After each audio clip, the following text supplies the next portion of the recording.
Hello everybody, good afternoon and welcome to the United Stands. I'm Mark Goldbridge, back in familiar surroundings and lots to get into on the show today as we talk of INEOS's transfer delay and the traffic jam it's causing across the European and world transfer market. Effectively, Manchester United's inability to decide on the manager is leaving many targets and representatives in limbo, as they were expecting interest from Man United and now they're not so sure. So we'll delve into that. We've also got updates on Benjamin Sesko, Trevor Chalobah of Chelsea as well, and also a very interesting niche topic around an Arsenal gem that Man United could be bringing in to solve a massive problem at Manchester United as well. We'll also be getting the general thoughts of play on where we're at the moment. Look, I thought it was a fantastic interview this time yesterday between Beth and Ben Jacobs, but I must admit, whilst I was sat down on the south coast in Brixham supping a lovely rattler,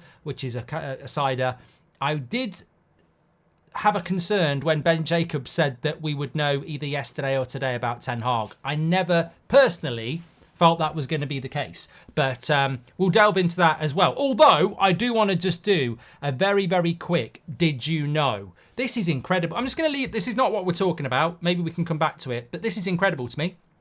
So points from their first 86 games. Arteta, 86 games, 157 points from his first 86 games. Arteta, 86 games, 157 points. Ten Hag, 86 games, 168 points. So Ten Hag, we know, has won 2 trophies, but he's also got 11 more points than Arteta did in his first 86 games. And interestingly, points per game in his first 86 games, 1.95, to Arteta's 1.83, to Klopp's 1.8. So, look, and that's not including cups. Why are we looking to sack this guy? I just don't get it. I don't get it. He's got a better points per game record than Klopp and Arteta in his first 2 seasons, and he's got 2 trophies. What is it that INEOS are looking to do? Absolutely incredible. Anyway, let's talk about what INEOS are doing around transfers. This has come in today from numerous sources, but I'll read an article in the Manchester Evening News that says some of Manchester United's transfer targets are unsure if the club will advance their interest amid uncertainty over manager Erik Ten Hag's future. Man United, as we know, are looking for a centre-back, a midfielder and a forward, but representatives of some of those targets are in limbo as United continue to mull over whether to continue with Ten Hag in charge. It is understood that United have been delaying discussions while the managerial situation is to be resolved. And there's also talk of a European backlog as well, because there's a lot of other clubs who've brought in new managers this summer transfer window. Chelsea, Bayern Munich, Liverpool, to name a few. So welcome home. How are the Magpies? Euro sulking, says Anthony Murray. Yeah, probably. But I think that this is a byproduct of something that I'm honestly confused about. I don't really get why. Look, honest observations on the situation at the moment are that it's June the 1st tomorrow. We actually have bought players before June the 1st. I think Dan James was done before the end of June, end of May. So I'm a lot confused about what's going on at Man United at the moment. But then I have to remind myself that we are still owned by the Glazers. And one of you said it to me a few weeks ago, and you're absolutely spot on. Stop talking about INEOS as the new owners of Man United. They don't own Man United. They own 25%, and apparently they're in charge of the football things, but there may still be Glazer involvement. So slowness was something we didn't want to have. Alpha Gaming says it is chaos, and I think it is. I think it is utter chaos at the moment. I think that it's not. And look, Sir Jim Radcliffe's line is he'd rather walk towards success than run towards chaos. And what that means is they'd rather take their time and make what they think is the right decision than rush into a bad decision. And I'm fine with that. I'm fine with that. I think sacking Ten Hag after the FA Cup final would have been rushing into a bad decision, whereas taking your time is a good thing. I think where we're at the moment is this time last week, he was going to get the sack. The leaks came out. And I think what's happened since those leaks that he was going to get the sack is that Man United have responded in a positive way in numerous ways. The players, Ten Hag, the trophy, the fans, and there's a real rapport and unity to build on that. And I think INEOS had made the decision before that they were going to get rid of him. So now they've put the handbrake on and gone, right, okay, we need to take a look at this. And that's why the delay's there. I understand that, and I hope that they're still going to get to the right decision and build with what we've got. But it terrifies me that a week ago they'd come to the wrong conclusion. And this strategic review has been going on for months. So effectively, this time last week, they were going to sack him because they'd come to the wrong conclusion. And now they've had to go back and look at it again to come to the right conclusion, hopefully. So I think that's where we're at. But it is chaotic. And one thing that I'm surprised they haven't figured out is that you can't be slow when it comes to football. You've got to be quick. And it's like going to a dinner queue and there's one plate of lasagna left and there's one burger left. And you're like, oh, I don't know whether I have to burger or lasagna. Well, unfortunately, you're not the only person in the queue. Other clubs will step forward and take the lasagna and take the burger and you'll be left with nothing. And that's how the transfer window works. So we have to move quickly. But the one thing I will say about this is I don't necessarily agree that there is a traffic jam around transfers and that representatives are confused about what's going on at Manchester United. Because, as I said to you earlier in the week, that to me would suggest that Man United have got separate targets for Ten Hag and separate targets if they sack him. And what we know is that that's not the case. Like, Todibo is admired by Ten Hag and INEOS. Frimpong is admired by Ten Hag and INEOS. Elise is admired by Ten Hag and INEOS. So when I read that story about the transfer delay and representatives sort of being left in limbo, I mean, it doesn't come across as very professional.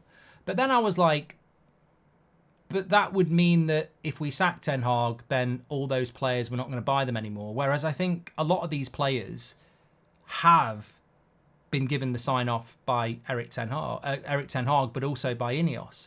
So my personal reading of it is chaotic. It is chaos. And we are here to talk about the news as well as give it our opinion. And whilst I can read that article and it says representatives are in limbo, they don't know what's going on, my personal take on it is, and you might have a different one, is I don't actually believe that's happening. I don't believe that is happening. I don't believe that we have said to all these players and all these representatives, yeah, forget it. We don't know what's happening with the manager. I personally think what they're doing is waiting to resolve the manager situation before they start signing players. Because if they announce the signing of Michael Elise today and then they sack Ten Hag on Monday, it's weird. Whereas if you announce Ten Hag staying on Monday and then Elise on Wednesday, it's a double positive and you get that momentum. So I might be wrong, but I think the reason we haven't moved forward on transfers yet is because we want to resolve the management situation first. But that doesn't mean we'll be leaving people in limbo. I mean, for example, I know the situation with a certain player whereby they're very interested in coming to Manchester United and there has been some talks, but it's not at the stage where we're moving forward on it yet. So, and that representative is not in an uncomfortable position and neither is the player. They're not like, oh my God, like it's still very much a deal that Manchester United could do. But taken away from that, I do acknowledge the frustration because I feel it as well. I just feel that the longer this takes, what is the hold up? I don't get it. What is the hold up at this point? Like, are we waiting for him to come back from holiday to sack him? Are we trying to get over a week past the FA Cup to sack him? Are we waiting for him to come back on holiday to announce he's staying? I mean, Ben Jacobs made a very good point. He said that he doesn't expect there to be an announcement of this decision. The press will just be fed this information. Well, that could be one way or another still. So, but look, if you've tuned in a little bit late, I just did this retweet from earlier. Ten Hag's won 2 trophies in his first 2 years here, but in his first 2 seasons, he's got more points per game in the league than Klopp and Arteta did. So I mean, these stats are really interesting because it amazes me that we would like to sack a manager that's got more points per game than Arteta and Klopp did in their first 2 years and has also won a trophy in both years. And then you look at what Arteta's done at Arsenal and you do look at what Klopp's done at Liverpool. And people will say, well, look at what Sir Alex Ferguson did. But it was the 80s. You know, he didn't win a trophy until 1990. He started in 1986. You could say give a manager time because of that, but that was a different era. Let's talk about Arteta. Let's talk about Klopp. What are they building at Arsenal? What did he build at Liverpool? Amazing. And that was because they were given the time and the structure to do it. And yet Ten Hag has got more points than both of those in their first 2 seasons and 2 trophies as well. So I just find it fascinating. Barella, Stephen says, Barella, Gio, Queiroz and Todibo, £100 million sales. So Stephen. It's your boy Calv. It's a duck. I can't delve into how many games it should be because I'm just reading what the tweet says. I didn't do the stats, so take it up with them. It's your boy Calv has been a member for 62 months and welcome home. Thank you very much, Anthony Murray. Yeah, get your thoughts in. And Andy says, Mark, what's happening weekend? Champions League final watch along tomorrow and then get battered by some Americans at Selhurst Park with Trey as your goalkeeper. Speechless, says Andy. Yeah, I don't know what's going on here. I am involved in the Beta Squad match on Sunday, which will be live on YouTube. Selhurst Park. I don't know what's going on there. But I'm trying to, I need to win this game. And they better provide me with a bloody kit this time, because if it's going shit, I'm taking off my suit and putting on my... I'm putting it on. Alpha Gaming, thank you very much for your super chat. Talking about transfers, though, I don't know whether you saw it about Sesko. We don't know which striker it's going to be for Manchester United and who they're going to bring in. But Sesko was a name that had been mentioned quite a lot. I would also keep an eye on Ivan Toney, as we know. He may well be... Think about Sesko and Toney is they're both playing in the Euros as well. It's really funny, isn't it? In March and April... March, April and May, you talk about transfers like, let's get our business done early. Let's get it done. And you almost believe the shit you're talking. Oh, we're going to get this. And then what happens is, before you know it, it's the start of June. And then before you know it, these players are in training camps with their country and are focused on that. And then before you know it, it's mid-July and they're on holiday. And then before you know it, it's the end of August and you're on tour. And then it's the middle of August and the season starts. And I think that, this is going to be a problem, and we're rushing towards it. It's 2 weeks today that the Euros start. Monday, England are playing one of their friendlies. So there is, Rasmus is training with Denmark at the moment. Like, I know Rasmus is our player, but they're all in training camps now. So any player that's part of the Euros is going to be problematic to do. So... And that takes you to the middle of July, and then they miss the start of pre-season, and then, so this getting deals done early stuff probably isn't going to happen in relation to the striker, is it? But with Sesko, reports are now that Arsenal are leading the race for him, 50 to 60 million pounds. I don't know what we're going to do with the striker situation, because we do need to bring a striker in, but then how much money have we actually got to spend? So... I mean, can we afford to spend 50 to 60 million pounds on a striker? These people score your goals, so you should be spending good money on it. But I think with regards to Ali, you've just got blocked, mate. So a bit of a change for you there. Well done. You know why? I've got a feeling Glazers will pull off something sneaky and calculated to remove INEOS once the stadium is funded and built, says Times End. Yeah, I don't really care about that, to be honest. It's too far in the future. You may as well say Qatar are going to buy the whole club. But I think with Sesko, as much as I quite like him as a player, I get the feeling we're very unlikely to go and buy a striker of that value, 60, 50, 70 million pounds. I don't know who it's going to be, but I think we'll be looking for... Jonathan David is not who we're going to sign, but I always keep mentioning him because he's got 1 year left on his contract. So I think...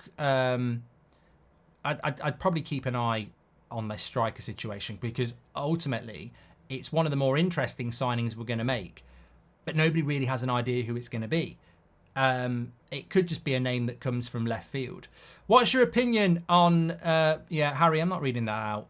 I'm here to talk about proper stuff. I'm not here to humour you and your little childish comments.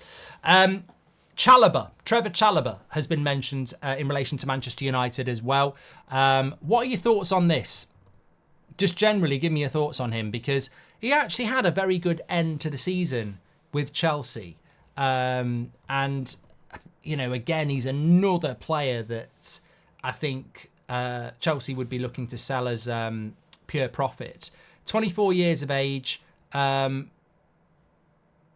Doesn't look like he's got massive injury problems. I mean, he had a thigh problem that kept him out from August till January of last season. But not a hell of a lot. Not a hell of a lot there. But I've got to be honest, I don't... I'd be really surprised. I'd be really surprised. Tuchel likes him, says Sir Jim. Yeah, I don't really know enough about him. I mean, he's a good player, but it's not somebody that it doesn't really register, I suppose, because I'm thinking Todibo, maybe Scalvini from Atalanta, maybe Guehi from Palace. I'm not thinking Trevor Chalobah, because I think that nobody really is. So, I mean, it'd be an interesting signing if United went for it, and maybe it'd be a cheap signing. I mean, somebody's mentioned 20 million quid. Chelsea want 25. I mean, for 20 million pounds, it probably is a bargain at that age. But yeah, I mean, look, well, I suppose we just have to keep an eye on it. And this summer transfer window does have the potential to be a little bit like that. You know, we might look at signings that are not as glamorous as you want them to be, but financially are quite astute. So look, we'll keep it on the back burner. It's certainly not going to be featuring on the hotter meter yet. But when you look at the updates around Branthwaite and the price of him, you know, which seems to have gone from £40 million to £90 million in the space of 2 days. And obviously these are conflicting reports. I think TalkSport was saying something about 40, and then another outlet was saying 90. Everton are going to try and get what they can for Branthwaite, but we can't pay. We just can't do a Harry Maguire again. We can't do. They can do one. Alex says Everton can do one. Well, Everton can do one in more ways than one. If you know, you know. But I don't think we can. Well, we can't. We can't go and spend over. We can't go and spend £60 million on a centre back. So if the Branthwaite bidding starts at 65 million, we're out, and you've got to walk away. I mean, Evan Ferguson's an interesting player, Lisa, but again, Brighton will want big money. Sometimes there are players that you scout and you really, really, really do want, but you just can't go and get them because the price is prohibitive, because the Premier League is very powerful now and a lot of people have got a lot of money. But we spent £80 million on Harry Maguire, spent £75 million on Jadon Sancho. We can't go and do that on a, you know, on a young Everton centre-back. We just can't do it. And this is what I've said time and time again. I really don't understand why Manchester United are reportedly obsessed with British players. Because again, it would be massively naive on INEOS to be looking at British players, because you will pay sometimes double the price for the same player you can get a lot cheaper in Europe. And I like Branthwaite. I think it'd be a good signing for Manchester United, but not for 80 million quid, not for 70 million quid, not for 60 million pounds. What's the value in that? I don't see it. All I want to see now is if INEOS is diligent with deciding to remove some of these players, as they've been with Eric Ten Hag, says Omka. And off topic, but I was watching the FA Cup final in Australia, says Jacob, and it was 2:30 a.m. when the final whistle went. I near woke up the whole street cheering. That sounds great, Jacob. Thank you very much. Mitch says, let's go and get Andy Carroll. AK, thank you very much for your super chat. And DK says, have to say, Sir Glazer's partnership looks still the same as before. I'm Ten Hag in, but if they wanted to sack him, they should do it, or they should keep him if that's the plan. Don't want flip-flop owners again, says DK. Yeah, well, I guess we'll just have to wait and see how that works. Another bit of interesting news for you. You might not be interested in this, but I think it's quite interesting. Apparently, I'll get the name right here, Jadon Sancho from Arsenal, who is the physio for Arsenal, he's on his way to Manchester United. According to reports this lunchtime, Man United are close to agreeing a deal with Jadon Sancho, who is the Arsenal physio. Of course, we brought in Gary O'Driscoll, head of medical services from Arsenal a year ago. He is still working through a review of Manchester United's issues. Look, I ain't got a problem with this, because only people who don't really understand sports science and that blame the injuries on Erik ten Hag. What we're trying to do is catch up with Man City, Arsenal, Liverpool, Aston Villa, etc. in relation to how much we run and the intensity in which we press and the intensity in which we play football. And to do that, you need to increase the workload of these players. Now, for someone like Bruno Fernandes or Garnacho or Dalot, it's absolute, or Mainu, it's fine. But for other players, they just can't do it. So we need to improve our fitness department. I did a video on this a couple of months ago where we scrutinised who the 3 key players were in relation to our medical team and fitness and conditioning. One came in 10 years ago, and I think the other 2 came in under Ole Gunnar Solskjaer. So we definitely need to rejuvenate that area. And again, like some of the coaches, this is inherited for Ten Hag and INEOS, and they need to get their own people in. So I think if we're going to bring in Arsenal's physio or whoever it is, I think this is a positive. The big issue with United in relation to injuries is threefold, really. One, age. We've got some players that are just getting too old to be able to adapt to a physical increase. If you're 30, 31 and all your career you've been playing a certain style of football, and then suddenly you're being asked to run harder for longer, then they're struggling with it.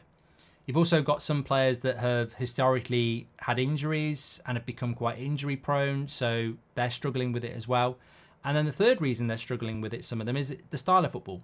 Like, we have recruited players for a very distinctive style of football pre-Ten Hag, and you're now asking players that suit counter-attacking football, deep defensive lines, to run around more and press more and higher up the pitch, and they can't deal with it. They can't. So this is something where recruitment becomes absolutely massive. So bringing in a new physio and a head of medical services is absolutely fine.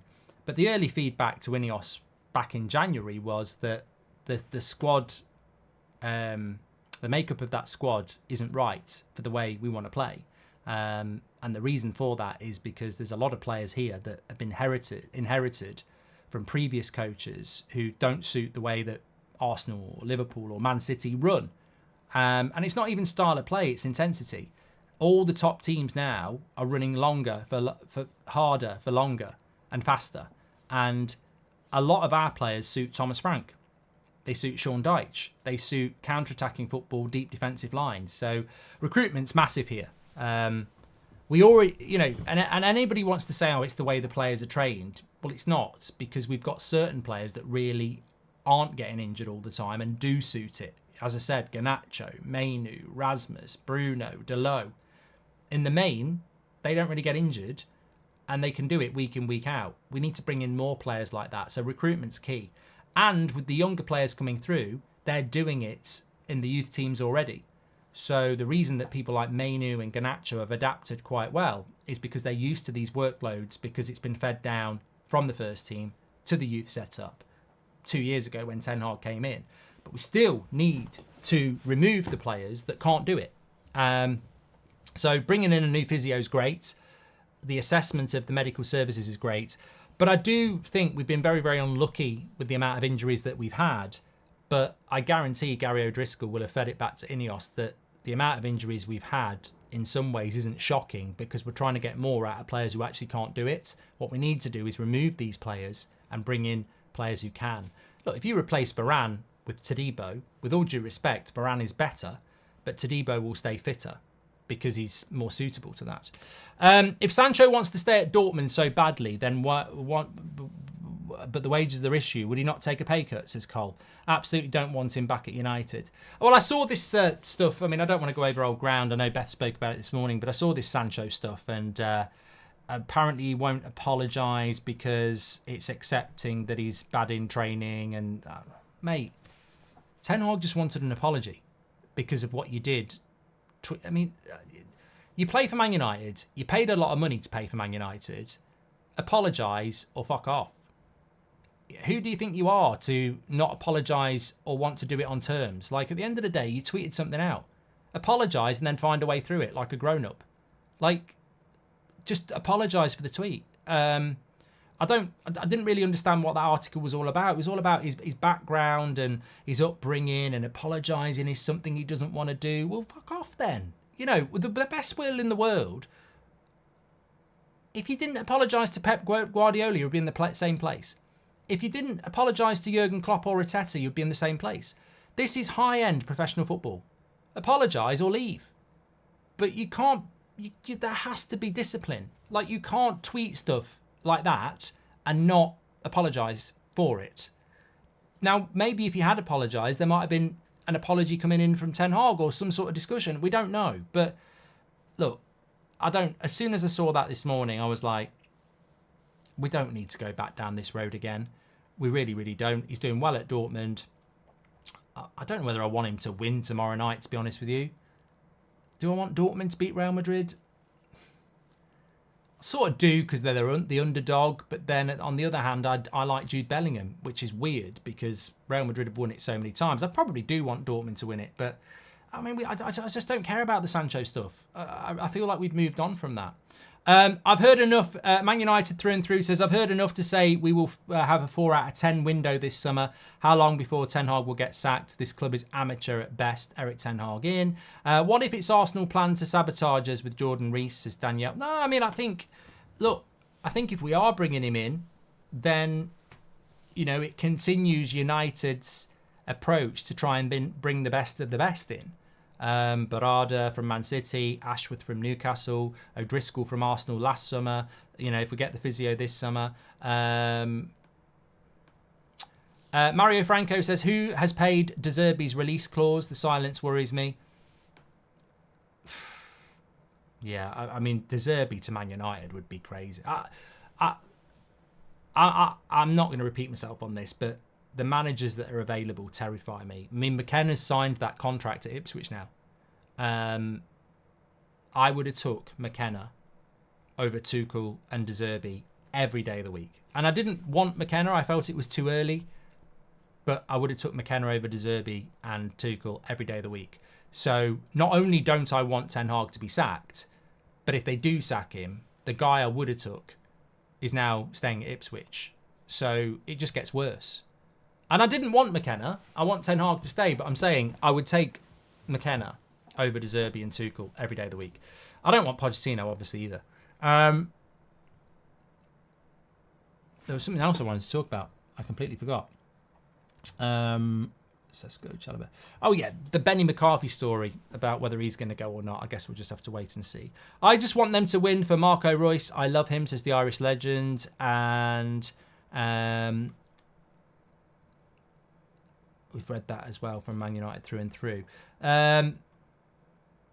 These Eric Ten Hag outers think De Zerbi is good enough, says Shane Smith. I just think they want something, mate. I think what we're living through at the moment, and people can accept it or not, is I don't understand the Ten Hag out movement. Doesn't mean I don't respect it. I don't understand it because they never pin the tail on the donkey. They've never pinned the tail on the donkey. It's become more about getting Ten Hag out than it's almost like they've got their tweets ready to go. I've won. I told you so. I never see any of them pin it on a manager. Like, you know who's available, and none of them go, I want De Zerbi, he's the guy, or I want Tuchel, he's the guy, or I want McKenna, he's the guy, or I want Southgate, he's the guy, or I want Pochettino. All they ever say is, I want Ten Hag out. I just want Ten Hag out. But they don't say which manager they want. And I think it's because they know they'll get ridiculed for it. So it's almost become, with some of them, just a popularity contest. They just want to be proved right. They want Ten Hag out no matter what. And I'm like, that is the pinnacle of naivety, because you've always got to know what your alternative is, surely. You don't just go, I think Ten Hag's so bad, I don't care who it is as long as we sack him. How does that help your football club? How does it help your football club to be so obsessed with sacking the current manager that you don't really care who the next one is? Because it's a big difference between Tuchel, De Zerbi, McKenna, Southgate, Potter, whoever else is. There's a massive world of difference between that. When I wanted Van Gaal out, it's because I knew Mourinho was there. You know, that was the whole point. And when Rangnick was going, I wanted Ten Hag. So I don't really understand the whole... It just seems to me that some people just want Ten Hag out. But as I said, he's got more points per game than Arteta did in his first 2 years. He's certainly got more trophies. And we're going to massively destabilise this football club if we do sack him early next week. But I don't know where we're at with it at the moment. A lot of people keep asking me, I don't know whether no news is good news, no news is coward news. Are they waiting to get far away from the FA Cup in the hope that it all dies down? I don't think it is going to die down, by the way. You've got the Red Army tweeting about it. You've got the vast majority of this fan base wanting Ten Hag to stay. Everybody wants that positive announcement and decision that we're moving forward with Ten Hag so we can get on with some signings and attack this summer transfer window. But there is that feeling of dread that they might just go and sack him and bring in a coach that's just going to be massively unpopular from day one. I mean, can you imagine De Zerbi's first press conference or Tuchel's first press conference? The vast majority of the fan base didn't want Ten Hag sacked, and you've got to listen to a new guy telling you how we're going to be great for the 5th time in 10 years. I just don't know how. I don't know whether anybody's actually thought that through. I was thinking about this the other day. Like, have you actually thought it through if they sack him and they bring a new guy in? So they'll sack Ten Hag. It doesn't make sense to me anymore. So if they sack Ten Hag on Monday, how long can they leave it before they announce the next guy? Because if you do it within a couple of days, people are going to be fuming. So you've got to wait another week before you announce the next guy. And then he's going to do a press conference. And we're all just going to be like, I've heard all this before. What's exciting about this? I didn't want this to happen. So when you actually think it through, if they sack him and bring another coach in a very short period of time, that new coach is going to be sit there doing a press conference with Luckhurst and everyone probably kissing their arse because they've got rid of Ten Hag. And this manager's going to tell everyone about how we're going to play good football, we're going to win trophies, and we're going to go back on the top. And we're all just going to sit there and go, we've literally heard this 5 times in the last 10 years. I'm going to win trophies. I'm going to take Man United back to the top. It's going to be so weird if that's what they're going to do. And it amazes me that that was their plan to do it in the first place. But yeah. Mo says the British obsession could be due to homegrown quota. It could be.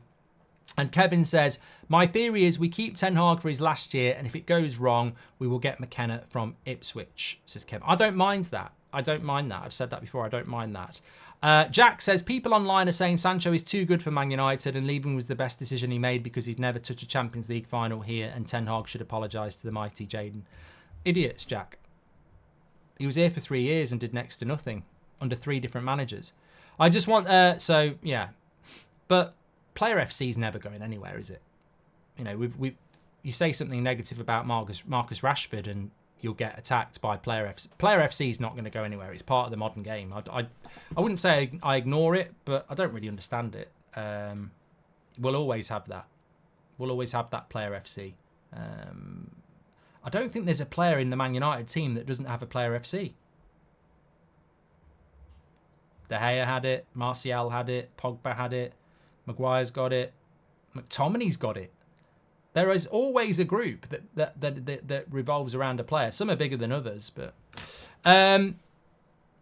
anyway, thanks everyone for watching. I'm back now. So 8 o'clock tonight, Friday night show on the Raz. Love that. Love the Friday night show. So it's back tonight. Nice to be back with you all. Make sure you smash a like on the video and subscribe. Obviously, if anything goes breaks today, then we will break on that. It was interesting what Ben Jacobs said, but I don't know whether that was just guesswork or a feeling that he had or he'd heard something. But I don't think we're going to find out today. But obviously, if we do, then obviously we'll go live for that. But I'm back at 8 o'clock live with you all. Thanks, everyone. Nice to be back with audio that is crisp and not in a bloody warehouse. But I'll be back with you at 8. Take care. Speak to you all soon.